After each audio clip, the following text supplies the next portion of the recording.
a pregnant Kate Middleton has joined husband William and Prince Harry at the Grenfell Tower Memorial Service today. The Duchess of Cambridge hid her growing baby bump under a navy coat, paired with a matching hat as the trio made their way into St. Paul's Cathedral for the service. Shortly afterwards, the Duke and Duchess of Cambridge also arrived for the ceremony. The bells have been chiming at the cathedral since 10:30 am, half an hour before the royals arrived. Kate was seen taking her seat between the Duke of Cambridge and Prince Harry at the front of St. Paul's to watch the service. More than 1,500 people are attending the service today, around half of which are bereaved families and survivors, while the other half includes members of the wider community, volunteers and first responders. The multi-faith service includes messages of support for the bereaved, offering strength and hope for the future for those of all faiths and none. The fire in West London on June 14 left 71 people dead and hundreds homeless.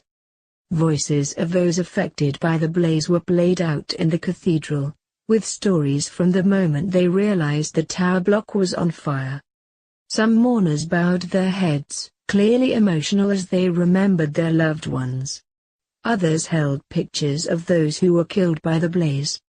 In an address, the Bishop of Kensington told the emotional congregation that today would have been the first birthday of one of the youngest victims killed in the fire.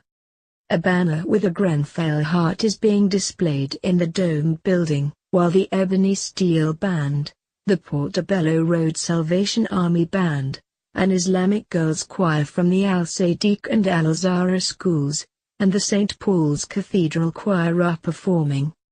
Following the service, bereaved families and survivors will leave the cathedral together in silence, holding white roses. Ben Gabbitas, whose close friend and confidant Sheila died in the fire, hailed the royals' presence as a constant strand of support through the uncertainty of the past 6 months. The 48-year-old said healing would take a long time and that the service and people's faith is an important part of what's getting them through.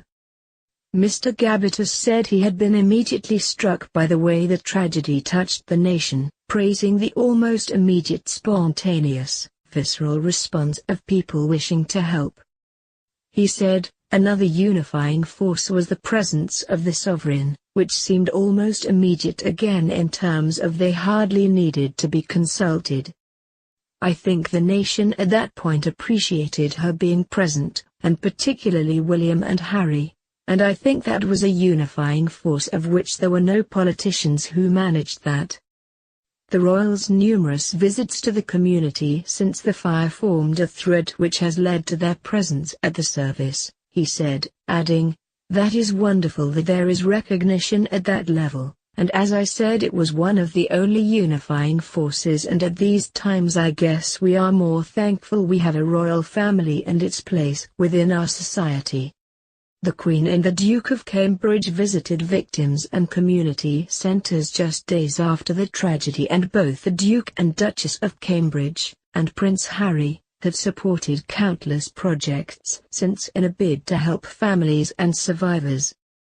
Meghan Markle was not in attendance for the ceremony after reports that she had flown back to the US to spend some time with her family and friends in LA.